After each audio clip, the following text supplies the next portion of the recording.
Hello tout le monde, j'espère que vous allez bien. On se retrouve dans une nouvelle vidéo. Comme vous pouvez le constater, je ne suis pas en train de vlogger puisque je suis pas tout le temps en voyage. Il y a des moments où je suis là. Comme je vous sors quand même une vidéo par semaine, je me suis dit que j'allais vous faire une FAQ sur le thème du voyage.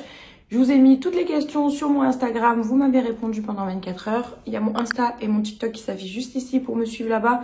C'est le même pseudo. Et du coup, on va y répondre. Alors, première question, comment as-tu commencé à voyager et pourquoi? Je dirais que le voyage a toujours été dans ma vie puisque mes parents m'ont menée un peu partout quand j'étais petite. C'était quand même beaucoup en France, mais on bougeait beaucoup. Et à l'âge de 19-20 ans, quand j'ai commencé à être un peu plus indépendante, j'ai commencé à partir avec mon frère et je me suis rendu compte que j'aimais énormément. Et puis maintenant, j'investis les 3/4 de mon argent dans les voyages parce que c'est vraiment mon kiff premier, quoi, ma passion. Quelles sont tes astuces pour voyager à petit budget? Alors, déjà, vous allez vous abonner à mon Insta maintenant tout de suite parce que je partage tous mes bons plans petit budget sur mon Insta. Tous les hôtels, toutes les auberges de jeunesse, toutes les activités, les prix des billets d'avion, comment je fais. Mais je vais vous répondre un peu ici. Alors, comment je voyage petit budget? Très souvent, du coup, en auberge de jeunesse puisque c'est vraiment accessible. Sur Ryanair aussi, les billets d'avion, il y a beaucoup de billets d'avion pas chers. J'utilise aussi beaucoup Google Flight.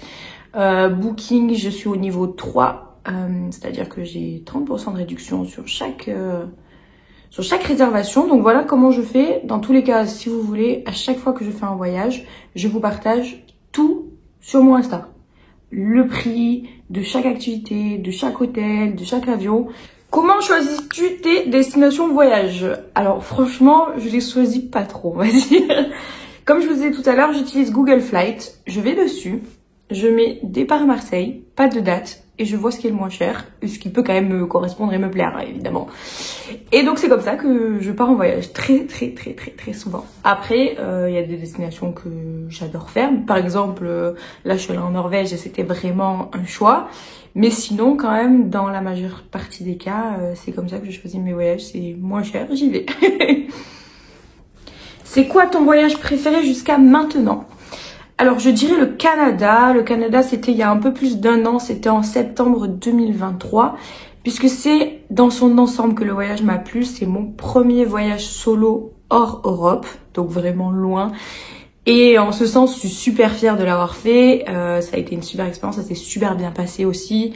Les décors sont incroyables, les Toronto, les villes. Enfin, c'est pas du tout ce qu'on a l'habitude de voir ici, même si j'étais déjà partie à Dubaï. Le fait de me débrouiller seule et d'être vraiment fière de moi et de réussir à me m'auto-gérer sans avoir personne à côté de moi à des milliers de kilomètres de chez moi, c'est vraiment mon voyage préféré. Et ce voyage, c'est ce qui est drôle, c'est que pareil, je ne l'ai pas choisi. Chaque année, je me fais un beau voyage et du coup, je vais sur Google Flight et je vois que l'aller-retour est à 340 €. Et là, je me dis, il faut y aller. Et voilà comment je me suis retrouvée au Canada en voyage solo pendant 10 jours et c'était incroyable et ça fait partie d'un de mes plus beaux souvenirs. Après, il y a plein de voyages qui ont été incroyables, mais c'est le premier qui me vient en tête.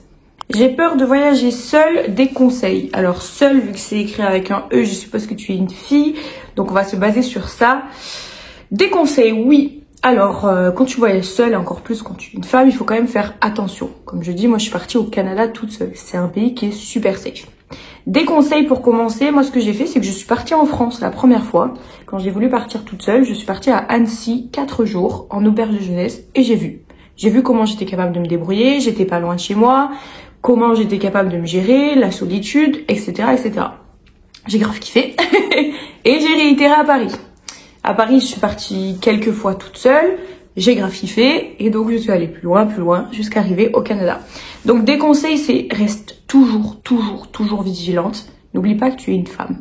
C'est compliqué. Je suis partie à Londres toute seule, ça a été très compliqué en tant que femme. Je me suis fait agresser, suivre, donc il faut vraiment faire attention. Après, c'est que du kiff. Vraiment, c'est que du kiff. Moi, j'adore ma propre présence et je trouve que voyager seule, c'est pas du tout la même manière de voyager qu'avec des gens. Tu t'ouvres plus aux autres, à l'environnement qui t'entoure, etc. Donc, c'est une expérience que je te recommande vivement de tenter. Mais voilà, commence d'abord par la France. Sois toujours vigilante. On n'est jamais sûr de rien. Mais franchement, kiffe et tente-le. Et si tu vois ma vidéo, vraiment, dis-moi si tu l'as tenté parce que ça me ferait vraiment plaisir. Des imprévus en voyage, comment tu les gères? Alors, j'ai envie de vous dire, il y a toujours des imprévus en voyage. Je m'étouffe. J'ai une règle qui dit que pour moi, il y a une journée de merde par voyage. Je sais pas si vous êtes d'accord avec moi. Bon, un voyage pas de 2 jours quand même, mais au moins une semaine, il y a une journée de merde, il y a une journée de galère où il y a rien qui va. On est d'accord. Donc, il y a toujours des imprévus.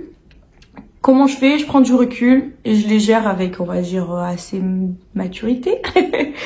Dans tous les cas, il y aura toujours une solution. Je vais vous partager un exemple. J'arrive au Canada. Non, on revient un peu en arrière. 2 jours avant de partir au Canada, l'auberge de jeunesse que je vais réserver m'annule ma chambre. Donc, premier voyage solo hors Europe, etc., qui est quand même un gros voyage, je commence un peu à stresser. Je trouve une autre auberge, mais elle est vraiment pas folle, elle est pas bien notée et tout. Je me dis, bon, on va voir. Je pars là-bas, j'arrive là-bas, et là, je me rends compte que je peux même pas passer la nuit ici. C'est vraiment dégueulasse, il y a des petites bêtes dans les lits et tout. Il est 22 h. Je suis dans les rues de Montréal à chercher un hôtel. Donc là, je commence pas à stresser parce que dans tous les cas, j'ai un lit et un toit si jamais j'irais dormir avec les petits bêtes. Mais bon. Et je sors de mon auberge et à gauche, il y a un hôtel. Donc je me dis, je vais aller voir. Le prix était quand même assez conséquent comparé à l'auberge. Mais voilà, les imprévus, c'est quand même toujours avoir un budget de secours, hein, parce que pas partir trop short, ce que je vous dirais. Et après, il y aura toujours des solutions. On panique pas, on prend un peu de recul, on se pose, on réfléchit. Et voilà. Donc voilà, moi après j'ai fini à l'hôtel et puis tout s'est très bien passé. Je me suis fait rembourser ma chambre, ça ils ont été très réglo. Je me suis fait rembourser ma chambre à l'auberge et j'ai passé 4 jours à Montréal dans un hôtel de luxe, c'était incroyable. Au final, c'était un mal pour un bien. Prochain voyage de prévu. Alors oui, je pars à Madrid. Quand vous verrez cette vidéo, ça sera dans une semaine. Je pars à Madrid pour mon anniversaire. J'y suis déjà allée avec une copine il y a 3 ans. On s'était régalé et en fait, je m'étouffe aujourd'hui. Et en fait, j'ai vu qu'ils avaient ouvert le parc Warner Bros. C'est un parc d'attractions et à chaque fois, à mon anniversaire, je vais à un parc d'attractions. Donc, je suis obligée d'aller là-bas. Donc, voilà pourquoi je vais à Madrid. Je vais y rester une semaine. Je vous ferai 2 vlogs. Un vlog sur le parc et un vlog sur Madrid. Même si j'ai déjà fait un vlog sur Madrid, on va en refaire un. Donc, voilà. Prochain voyage de prévu, c'est ça. Après, sinon, rien d'autre. J'ai bien bougé là ce début d'année. Je suis partie une semaine au ski, une semaine en croisière, 4 jours à Palerme, 3 jours en Espagne, une semaine en Norvège, 3 jours à Pralou, une semaine à Madrid. Donc non, là, on va travailler un peu quand même. Avec quoi tu filmes tes vidéos? Très sincèrement, mon téléphone. Là, du coup, j'utilise mon ancien iPhone pour regarder les questions. Mais sinon, je suis en train de filmer avec mon iPhone 15. Ouais, c'est ça. Attendez 2 secondes. Mais ce n'est pas tout. Je filme aussi des fois avec mon Lumix SS5. Super dur à dire. Puisque à côté du coup je suis vidéaste professionnelle, donc c'est mon matériel pour mes clients. Je l'utilise quand même très rarement pour moi parce que c'est vrai qu'en voyage vloguer comme ça c'est assez lourd, c'est encombrant. Le téléphone c'est tellement parfait. Je fais plus du contenu vraiment pro avec ça ou des placements de produits sur mon Insta.